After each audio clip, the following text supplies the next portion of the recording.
We live in a society that doesn't like to talk about suffering. We like to talk about happiness. It's a very happy society, right? And if you're not happy, there's a one-step cure for that. Go shopping, yes? If you're not happy, just go to the mall, for God's sake. Just buy something, you'll feel better. Andrea was pointing out that this is a society that does not like to look at the dark side. Right?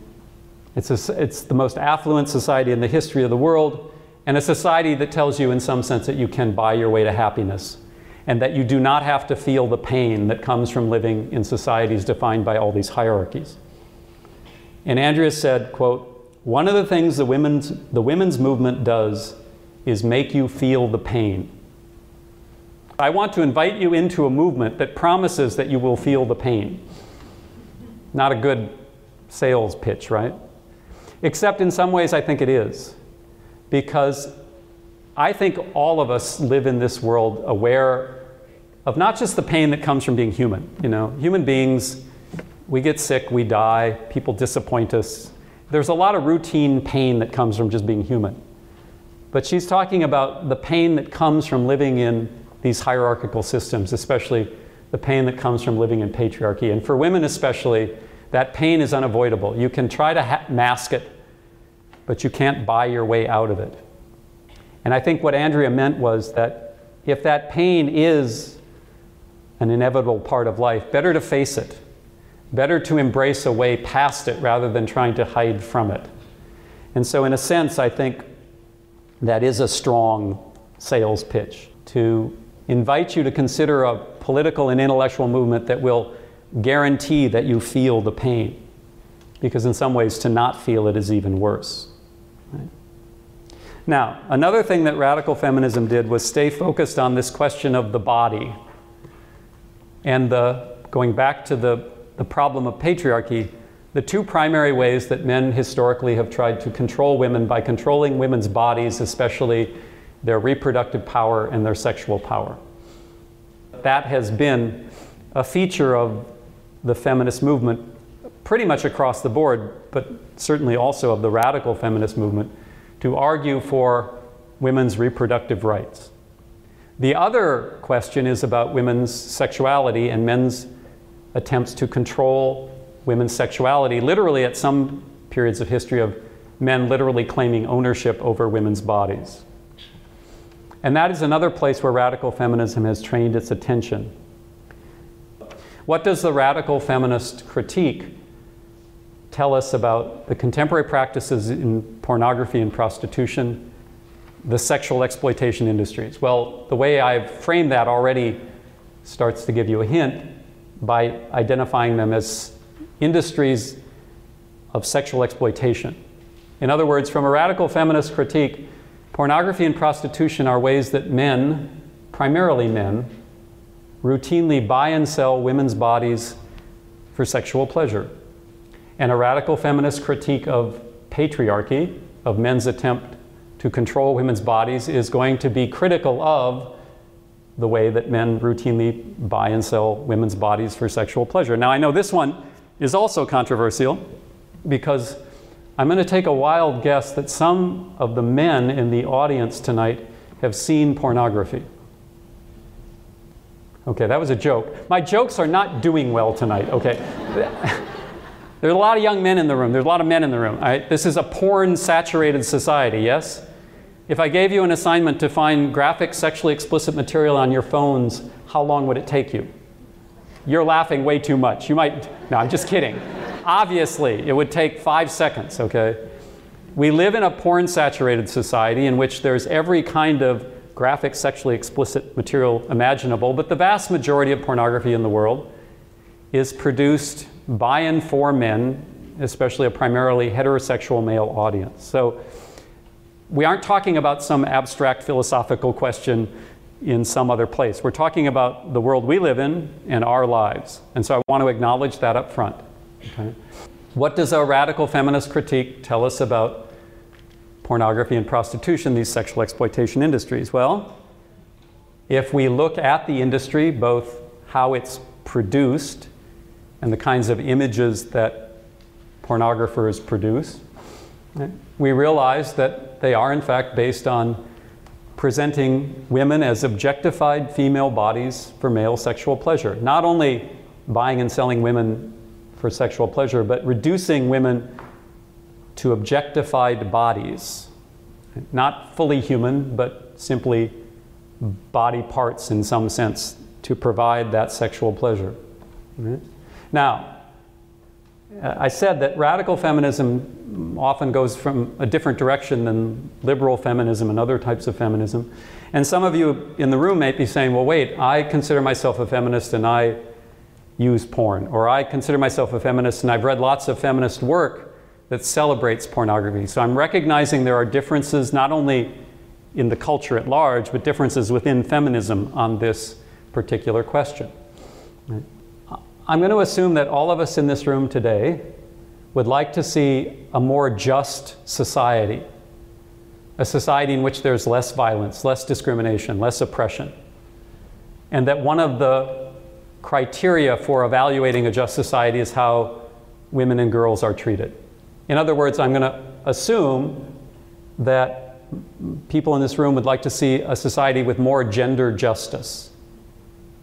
So the first point that I think radical feminists would confront us with is, can you imagine a society achieving any meaningful level of gender justice if one group of people, that is females, can be routinely bought and sold for the sexual pleasure of another group, males? As long as that exists, as long as it is routine for men to buy and sell women's bodies, in other words, as long as there is a difference in those two classes in which one group is given the power to routinely buy and sell another group for sexual pleasure, can you imagine a society ever achieving a meaningful level of gender justice with that condition in place? I can't. And to date, no one's been able to explain to me how that would produce a society that created anything like gender justice. So I think that the buying and selling of one group of people for the sexual pleasure of another is simply inconsistent with the stated goal of achieving gender justice. That's at the philosophical level in some sense. But then we can look at the pornography industry and look at the images it produces and the way it produces those, and we observe something quite interesting. I've been studying the porn industry for now nearly 3 decades, and there are a couple of things that are uncontroversial about pornography over the last 3 decades. These are things that critics of pornography as well as supporters would all agree on. One is that pornography is more mainstream than ever before. And by mainstream, I don't mean that everybody embraces it, but certainly there's more of it. It's more easily accessible than ever before. What's interesting is that in the same time period that pornography has become more mainstream and more normalized, it's been made more a normal part of American society. In that exact same period, the actual images in pornography, that material is more cruel and degrading to women than ever, and more overtly racist than ever. The pornographic images that are common today are more cruel and degrading to women. They present men's sexual pleasure in the context of the domination of women more intensely than ever before, and it's also more overtly racist. In fact, it's the only mass media genre I know that is explicitly racist. So this is what I call the paradox of pornography. How can a media genre that's more accepted than ever, has moved closer to the mainstream, how can it be more overtly cruel and degrading and more overtly racist? That's an interesting observation. And as I said, that's not controversial. What I just said would be accepted by everybody on all sides of the issue. The real question is why? Why would sexually explicit material that eroticizes, that makes erotic men's domination of women in more intense and degrading ways than ever, be accepted, if not but for a system of institutionalized male dominance in which men take it as their right to literally own women's bodies, even if it's only for the short period of time of a pornographic film? These are the difficult questions. Remember when I said, Andrea said, she wants you to feel the pain? This is what she means, right? And that pain, I think, is real for both men and women. It's not the same for men and women. It's not equivalent. But for women, I'm not a woman, but I can only imagine what it feels like to know that you live in a society in which men routinely are aroused to orgasm by images of you being sexually demeaned. Right? I can't imagine that that feels very good, especially when the use of pornography is so widespread. I assume that is painful. Now, as a man socialized to be a guy in this culture, right, there's also a way in which it's, I think, painful for us, which is to recognize that that's how I was raised. I was raised to find that sexually arousing. Right? And if that method of becoming sexually aroused is inconsistent with my own moral principles, my own philosophy, my own claim to be an advocate for gender justice, yet I've been socialized to have that response, I have to confront that, and that's painful too. Again, I'm not saying they're equivalent, right? I think it's much harder to be a woman in a pornographic society than a man. But if we take radical feminism seriously, I think that's the pain that Andrea was asking us to face.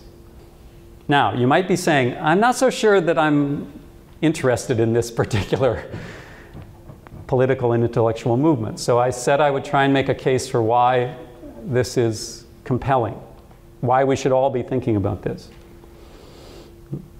And here's the blunt way to say it.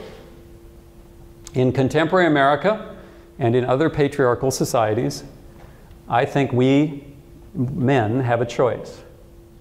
We can be a man, and everything that that means in the traditional notion of being a man, right? What does being a man in patriarchy mean? It means being in control, right? It means taking what's yours. There's a sense of conquest. And if you're always in control, always striving to be in control and taking what is yours, that control and conquest inevitably leads to aggression. Right? Aggression against women, but also aggression against each other. Right? If you want to be a man in this society in the sense that patriarchy defines masculinity, you have a choice. You can be a man or you can be a human being, but you can't be both. You can embrace all of that traditional notion of masculinity and that sense of power and control and dominance, or you can strive to be fully human, but you cannot do both. If you decide to be a man, to embrace that traditional notion of masculinity, you will surrender some of your own humanity. And I do not think that is a good trade-off. Right?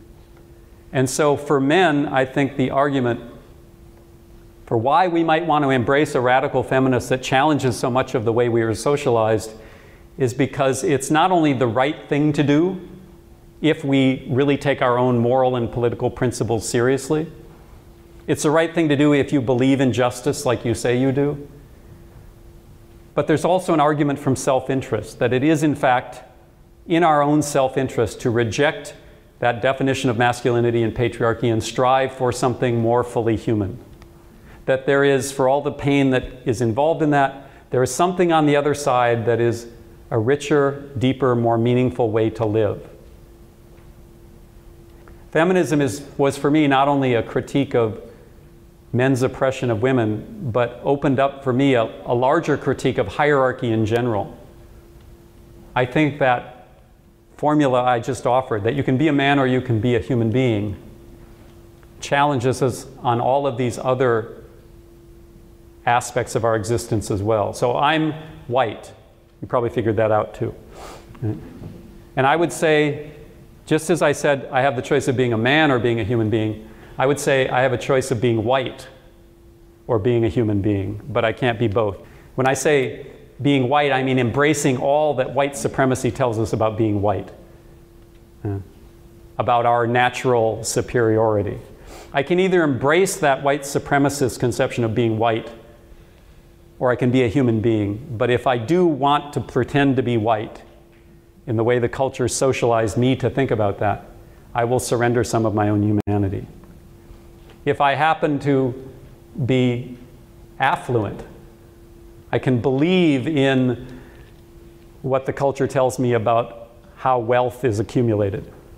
I can be rich, or I can be a human being, but I can't be both. I can't embrace the hierarchy that comes in the modern economic system, contemporary capitalism, and be human. I've got to reject that system if I want to claim my full humanity. And in some ways, I would say the same thing about being an American. I was born in the US, I hold a US passport, I'm an American citizen. Right? And I can be an American and all that means with, you know, America on top. America rightfully on top of the world. Or I can be a human being. But if I decide to embrace that story we tell ourselves about being American, in a sense, being the rightful rulers of the world, I will surrender some of my own humanity. Now, a lot of you are younger than I am, and so take it on faith. I've been on this planet 50 years, and I've tried a lot of ways to avoid the pain, and a lot of ways to avoid these very stark choices. And I've never found one that works, except to look honestly at these systems that distribute wealth and power, to tell the truth about where they come from and how they structure our lives, and to try to move past them. And I think when we do that, we don't eliminate the pain in our lives, because I don't think that's a reasonable expectation. But we do, through the connections we make with other people who are struggling as well, we find a way through that pain. It never ends, it's part of life. But I can tell you from experience that moving through it with other people willing to look honestly at it produces, at least has produced for me, that richer and more meaningful experience in the world.